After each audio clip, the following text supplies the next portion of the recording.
Hey all, this is Captain Unusual here, and I'm here with the Deviant Historian. And we had an idea for a video a few weeks ago. We're both really into Game Boys and the Game Boy system. And I'm just going to move this right here for now, and just to create a distinction here. Everything you see on the suitcase is mine. These are all of my Game Boys from my childhood and adolescent years, and we're going to go through, and this is all of his stuff, and we're going to kind of go through all of this and kind of talk about the significance of Game Boy in our lives. And I'll start with my shit, because I think it's pretty obvious my shit kind of predates the Deviant Historian's stuff. But we'll start with this one. This is actually the original Game Boy that I got in I think it was Christmas of 1997, and I was 12 years old. And it's a Game Boy Pocket. As you can see, this is not the size that Game Boys originally were. They were originally actually bigger than that one. Like this one, you can see the size comparison there. This is actually, I think, like a second gen, if I'm not mistaken. Let's look on the back. Let's see.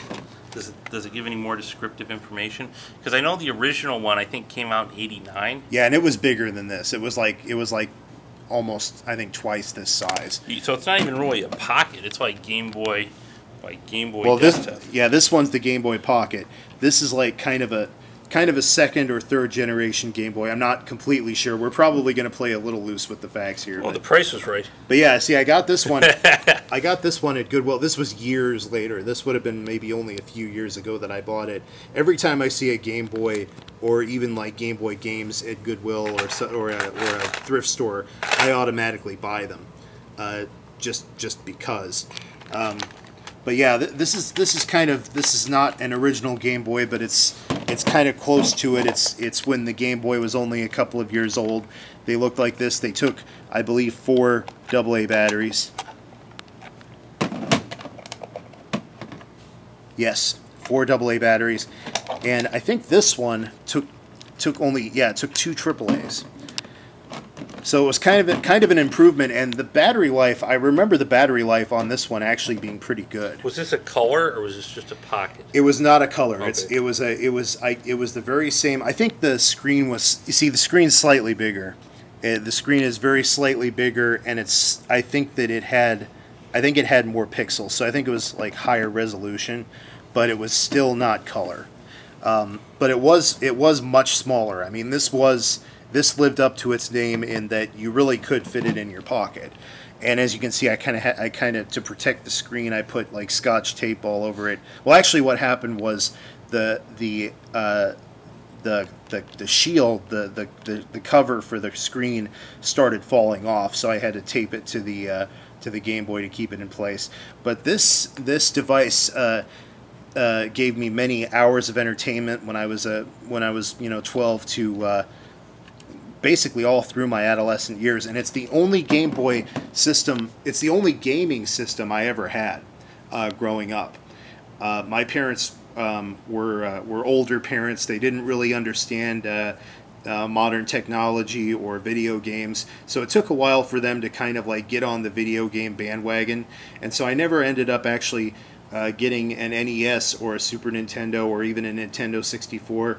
I just had the Game Boys, but Game Boy games were very well designed, and I'm actually okay with just having the Game Boys growing up, because the Game Boy games were rather exceptional in the way that they were the way they were designed. I would say that the Game Boy games, in a lot of ways, are superior to. I would agree with that. Yeah, to the music, the composition of the gameplay, even the graphics. Like, even though they were black and white up until Game Boy Color and Game Boy Advance, they were just really tight, really well designed games.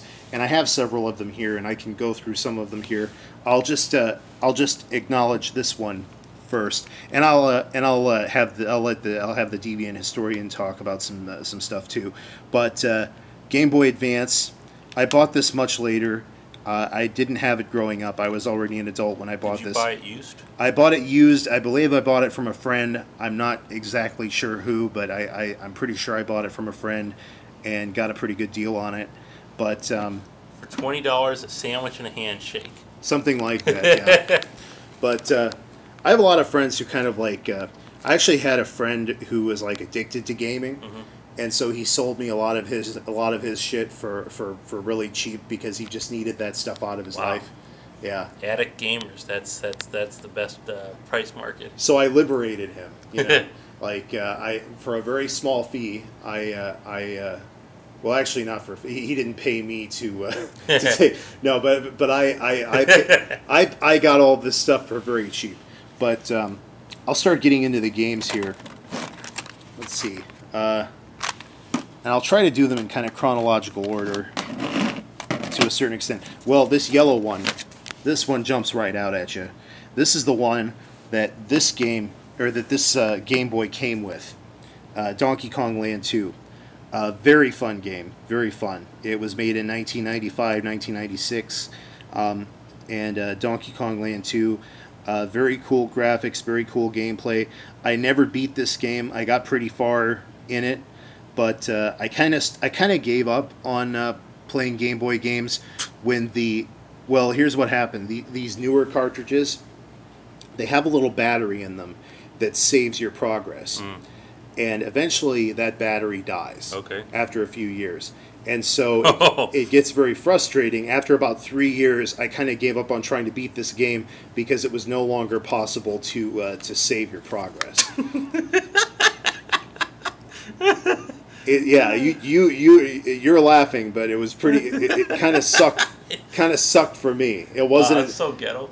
No, but it was. That's just the way things were. I know. It wasn't ghetto. This was the height of technology at the time. It was that nobody had access to. I mean, I think you could save. Let's see. I think you could save on the bigger systems, but when it came to the Game Boy games, at that time, after a few years, you could not save on the games, and it really sucked because you pretty much couldn't play that game anymore.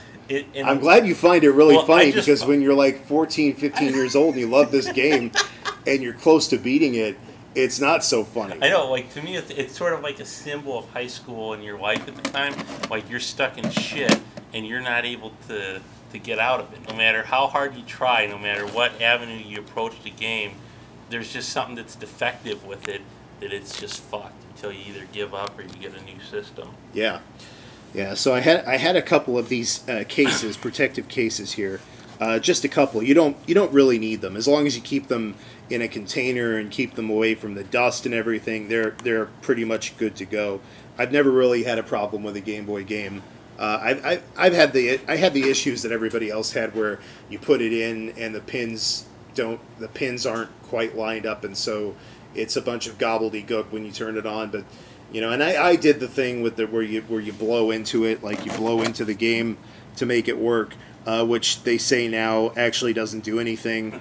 I don't know one way or the other whether it does or not, but I could always get the games to work eventually. Sometimes it took a couple of tries, but I never really had a problem with a game where it just broke and stayed broken.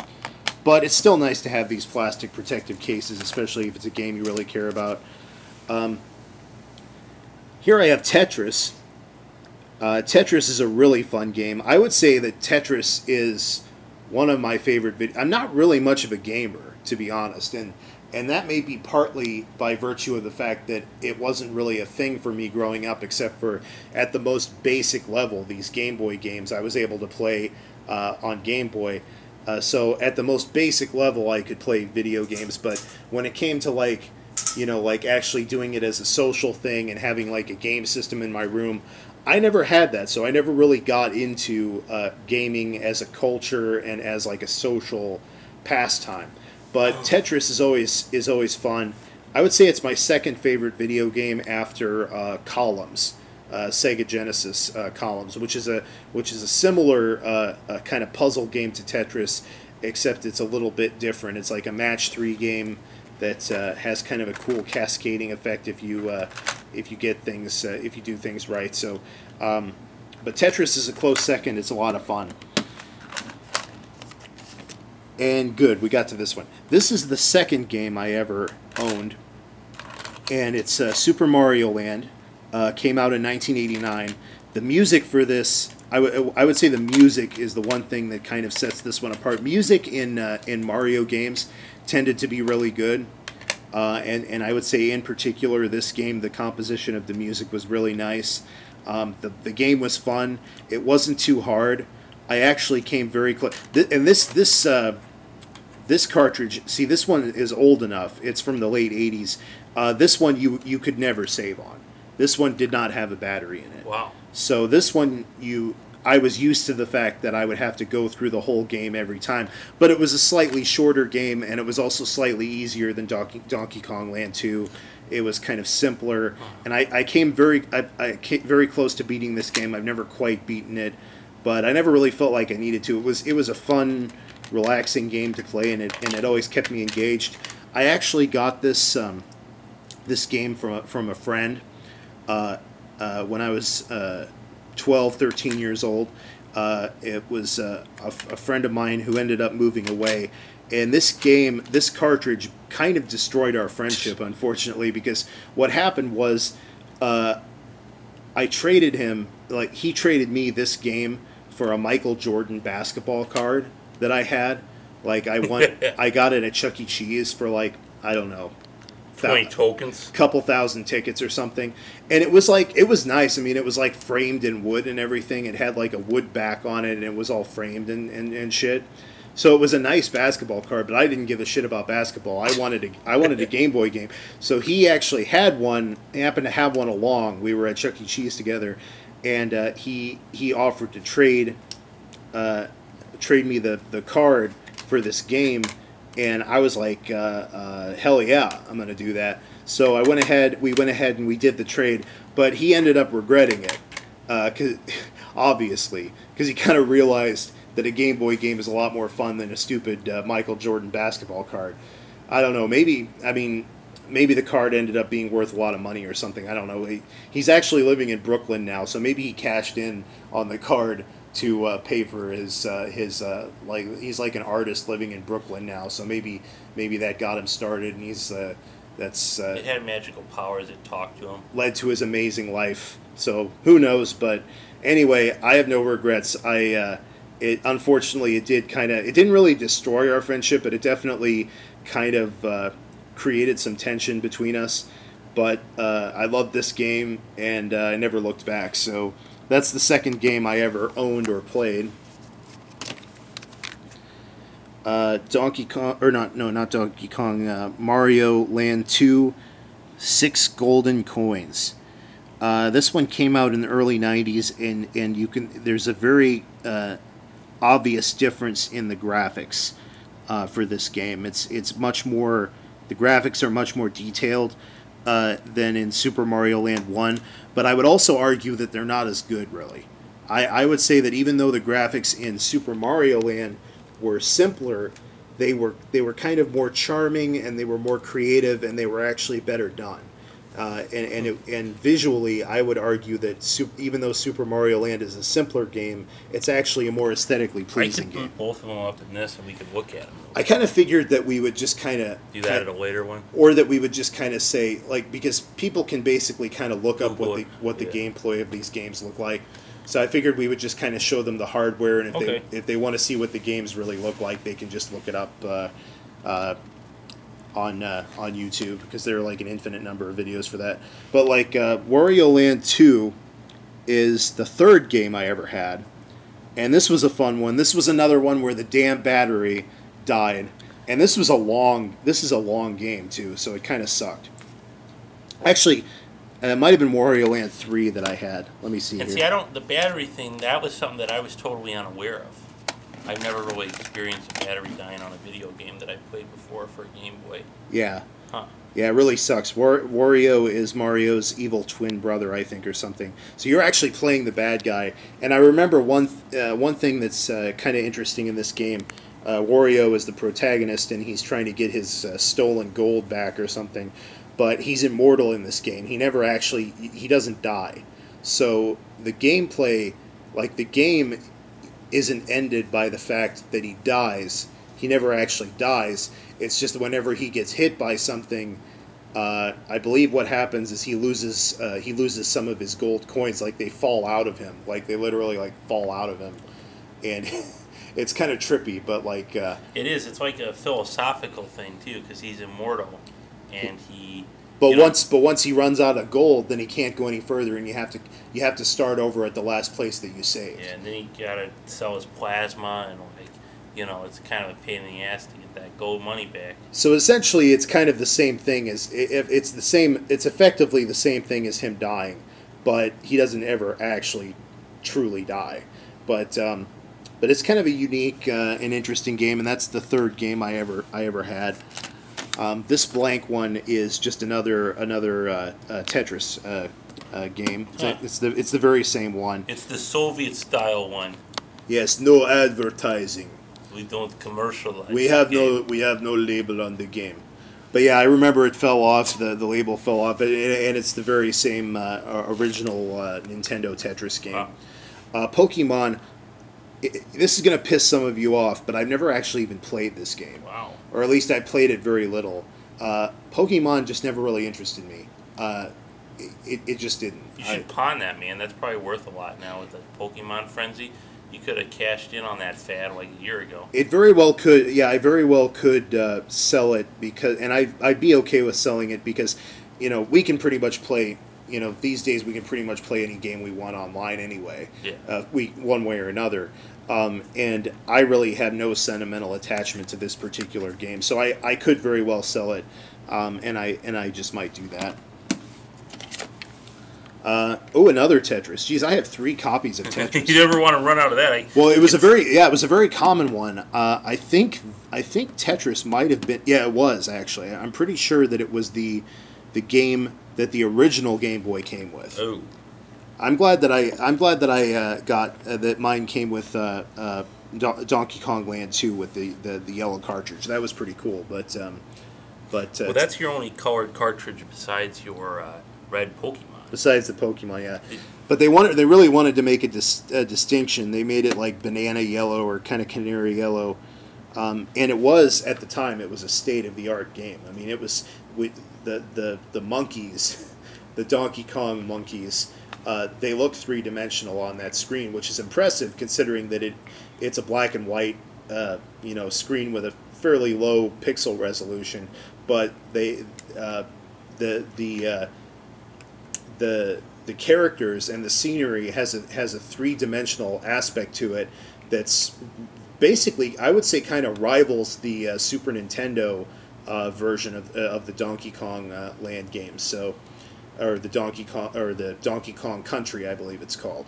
The only thing that the SNES version has on they're practically the same game. I've actually played the Super Nintendo Donkey Kong Country, and the only thing that game really has on this game is that it's in color. Other than that, I would say resolution-wise and the gameplay and everything, they're pretty much equal. But we'll move on to this. This is a Ninja Turtles, Back from the Sewers, Teenage Mutant Ninja Turtles. This is one that I got later, I would say in my late teens, so it's not one of the original ones that I had. And I never played it much. Teenage Mutant Ninja Turtles games have a reputation for being very difficult. They're very hard games to... the arcade versions of these games... basically are designed to eat quarters, and they're designed to be very difficult. So it's not. They're not. I would say they're not the. They're kind of fun beat 'em up games, but when it comes to like actual games that you'd want to like spend an afternoon playing, they're not really my personal taste. And we're almost done here. Oh. Here's another copy of Super Mario Land. I think this might be the one that I got from my friend. And Royal, if you're watching this, hey, how you doing? If you're when you're back in Cedar Rapids, maybe we can meet up. He's a cool guy. I've actually run into him sometimes. He comes back to town. But I think this was, since the label's a little faded, I think this is the one, the original one, and I got another copy of it at some point. Oh, and here's another one. Geez, I have 3 of those. I don't know how. The ratings are cool too if you look at it, K through A, like just the different ratings code, because some of these don't even have the ratings listed, and then Yeah. And then we have another Ninja Turtles game, Fall of the Foot Clan. Again, they're kind of fun beat 'em up games, but they are designed to be extremely difficult because they're basically kind of Game Boy adaptations of the arcade games, which were designed to really eat quarters and eat as many quarters as you had to. You couldn't get through that game without spending like several dollars, and that was if you were good. Yeah. So that pretty much covers everything I have. So we're going to move on to the Deviant Historian's childhood memories. Okay. Well, we can look at these here. I can start with the gaming system. I can kind of get them all in one shot here. Yeah, I can just go through it. I tried to kind of organize them. These are all, I really like sim games. So, Harvest Moon, this one you play as one of them you play as a woman, the other one you play as a man. And I love this farming game. This was like having a family and kind of growing up near farms. I'm not as farm adjacent as others that I'm aware of, but I kind of had that historical and cultural experience with that, and it was interesting to just click a couple buttons and milk a cow and harvest gold and harvest moons and all that. It's kind of like the pre-Farmville kind of, right? Yeah, without the commercialized bullshit and the harassment. I never send anybody a friend request saying that I need you to bush corn or whatever the hell you need to do with the fucking corn. This is all self-contained, and it's good. And I'm really good at finding what I feel like with these games. What really helped me a lot is I'm really good at finding creative solutions to problems, because I don't think that I cheated on the game. I just found different glitches that I was able to optimize. Like I knew how to rig a horse race, and I made a lot of money in those games through optimized horse races and bettings, just through things like that. But that really helped me succeed in a really creative and interesting way, because I figured out where the glitches were, and I figured out ways to win with that. I mean, I wasn't really even running a farm. I was really, in some of the games, some of the time, I was just doing horse betting. So that was, yeah, that was a little weird. But I did complete both of these games. They're both very interesting in that. Moving on about cricket stuff, the casino, I played the casino games. That was pretty good. I'm going to move these out of the way. I'm going to really focus in here on the ones that I liked a lot. I'll just focus on some of these sim ones. Yeah, so, we have about 6 minutes and 20 seconds left, and then we can start another video. Mm-hmm. But it's up to you. So this is the Sims one. This one was okay. It's one of the later ones. If you look at it, you can see it's E10. I thought the rating system were interesting. All the gaming systems that I have here were all Game Boy Advance games. I had Game Boy ones, but I pretty much gave them away or didn't bring them with me here. Monopoly, I always loved Monopoly. I have a lot of tangible versions of that. SimCity 2000, this is a port from the traditional desktop game of it. Sim Tower, this is called the Tower SP for the SP Game Boy edition. I love this game. This is really cool. I love tower management. This is like a real estate game, and I'd make 100-story towers and really optimize the efficiency and land use, and these were sweet. This is probably one of the better ones. It was huge. Huge. I made the tower, and I used the tax money in eminent domain, and I'm like, you're gone, Granny. This is my tower now. Sounded almost like a Schwarzenegger version of Trump. Well, he took over The Apprentice. You know, we used the tax money and eminent domain to build the tower, and it had the power. It was self-contained. It was amazing. They terminated it. They terminated my contract. Yes, it was a tower of power that I could show to the ladies. Oh. I'm going to save this for later. We'll talk about that. We'll go through our 6 minutes, but this is going to mean a lot to both of us. Okay. In a minute. So don't let me forget that one. And that's going to actually tie into these two. So we'll focus on these. Stuntman. I had 3 gaming systems growing up. I had an NES that I bought used for $30. It died within a year. I had a PlayStation 1. I gave that away, and I got a PlayStation 2. That's where I ended my gaming experience. I never really owned any other consoles. I liberated myself from the gaming culture and mindset to some extent, but I still value and enjoy Game Boy games. But Stuntman, I love the PS2 version of it, and this was an okay version. It's kind of an unwinnable game where I had really shitty skills with it, so I just kind of gave up on it, but it was still kind of cool. And I'm tossing it here with some of my other games. I have a nice little carrying pouch. Oh, you know, there's just one quick thing Sure. I want to mention. That reminds me, I actually, I never owned it, but I played the game Kirby's Block Ball, which was, the Kirby games were fun. They had a reputation for being kind of easy.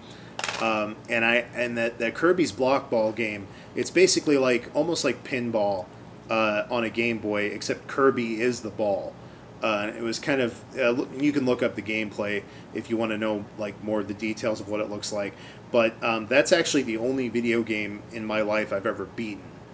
And the main reason for that is like I said, I was just never so obsessed with gaming that I ever felt like I had to beat any one game. But that I do remember beating that game, and at the end they have this long kind of parade thing. If you beat the game, like this Kirby has a parade with his friends, and it's like this 5-minute thing that you can watch. And most games have that. Most of these games, if you actually end up beating the game, there's like this kind of thing, this special like thing that it shows you. But I just wanted to mention that because you mentioned like actually beating a game, and so I wanted to mention the one that I actually beat. I've beaten several games, but I can get kind of OCD about it. Like, I just think about it a lot, and then I strategize about it. I like games that are strategy, but I like games where I have complete and absolute control over it. I don't want to surrender my sovereignty or be dependent upon any other person playing a multiplayer game to get me through my duty with the game. I like complete Well, and then control there are over some it. games where you actually have to pay, don't you, to like get Those to are bullshit. Those are manipulative, defective by design games. I will pay a fair price for a game if But I it's a can get- one-time thing. It's one and done. I'm not doing the reoccurring bullshit, and I'm It's like not to going get to this level or to- micro-payment jerk-off money stuff just so I can get 20 more coins thrown at me or whatever it is. Because, no, I won't do that. And that's what gaming's devolved into. It's just micro-payments and extortion and reoccurring costs and stuff. Because a buddy of mine and a couple people that I'm good friends with, they all wanted me to play a certain fantasy game that was a final one, you know, and they wanted me, and I would have done it. I like these guys enough, and I think it would have been a fun social experience. But I run junk computers. My most expensive computer I own, I paid $100 for, and it's updating and it's annoying me. And for a lot of those, you need like a high performance. I'm not going to drop like $1,000 and then pay money to buy the game, then pay reoccurring expenses, and then do that. I mean, I'm sure it looks like a fun game from the YouTube videos I saw, but YouTube's about as far as I got on that one. Yeah, and see, with me gaming, you know, the fact that I only ever beat that one game, it kind of shows you how really into gaming I am, which is not very. I enjoy them, and they're a lot of fun, but I'm also very willing to sort of let go and sort of put the game down and do other things. And I've always been kind of that way. There are a lot of things like that I've never gotten so obsessive over. Like, actually, today, I was talking to some people who were playing Magic the Gathering, and I never got into that or any kind of role-playing games either, because they just, you know, they're just, people get too engrossed in them, and I'm just the type of person who tends not to ever get too engrossed in any one thing. I'm too eclectic of a person to really get too obsessed. Didn't we get in a discussion about with Magic and a lot of those games, your chances of success are parallel to the amount of money you invest in it. It's a pay-to-play type strategy game has system. a little bit to do with it, but not nearly as much as just how much you've paid to get to a certain deck. So these are the three games that I thought met quite a bit. The Sim Tower one's pretty cool. It was originally called Sim Tower. I had it on Windows 95 back in the day. And it was a pretty cool game then. You just manage a tower, about 100 stories. You can max it out to movie theaters, any sort of amenity. It's pretty much like SimCity, only with the optimized land use efficiency and private property rights, where there's no, government thing. You pretty much control it all, and you can just kind of figure out ways to optimize it and generate good revenue with it. The next one that I'm going to cover is The Sims Busted Out. With that game here, that one's pretty interesting. It was kind of the precursor to the herbs, and I think it was really a pretty good one. I mean, they're kind of open world games, and in kind of the same sense that the Sims itself had, but they were more limited. There were certain places you could visit, and there were certain things you could do, but you couldn't totally create a house from scratch or do all that stuff. But I really like the skill building of that and the different abilities and the different things that you could do with that. And then really the final game that we'll focus on is the herbs. There were similar characters that carried over from both. They both had like Daddy Big Bucks, which was usually the evil villain in both of them, Misty Waters, and all that. And honestly, this game I probably played more than any other video game that I own. There's a lot of strategy to it, and I'm always kind of fascinated on starting the game over again because I can save multiple versions of the game on that cartridge, and just seeing when you start from the bottom, how can you build up and build success and skills in the most cost-effective way? Because there's cooking points, there's charisma points, there's logic points, and then also in some regards the quickest way. But really, what you learn from that game is it's good to have an emergency fund and a cash cushion, and that if you really lay down a foundation, a really solid foundation with a decent cash flow, and really build the base points that you need for your life to be successful, it accelerates further missions a lot easier than when you just kind of go as quick as you can with them without really making the most of your time and your resources at those times. So it's really kind of an interesting game, and I've enjoyed it quite a bit, and I still play it even to this day periodically. Um, so yeah, it's a pretty cool one there. Have you played The Sims much? No, no, I never did. I wasn't that I was avoiding it or anything. I just never really. I was kind of out of it by then. Yeah, I played The Sims for PlayStation as well. Not really so much for the computer. I like The Sims 2. I feel like for the computer, I got that as a free download as they were phasing it out, and that's the peak of Sims computer games for desktop computers. But The Sims for PlayStation, I played a fair amount, and I'm really in the amortization tables. Like I read about Sims amortization and depreciation of various assets. So what I would do is I would play as a Sim family, and then I just have them live there for a number of days and just make it work. And they had rapid depreciation of the assets. So usually, like within 5 sim days, I could build a house at max value, for what the Sims could afford at that time. They could live there, whatever, and then you'd sell it furnished, but you would sell it furnished instead of the television costing you $3,000 when it was new. It cost you $300 because it's a used television and they have a depreciation scale. So that was something that was kind of fascinating, and that was one of my strategies too. I think that's kind of an alternate strategy that a lot of people would utilize, for success in the game was depreciation of assets and redevelopment efficiencies. So, but those were just some hints for it. Didn't really work so much with the herbs, but it was a pretty cool one with the actual Sims uh, themselves. But I think that pretty much concludes my whole little segment here on the Sims.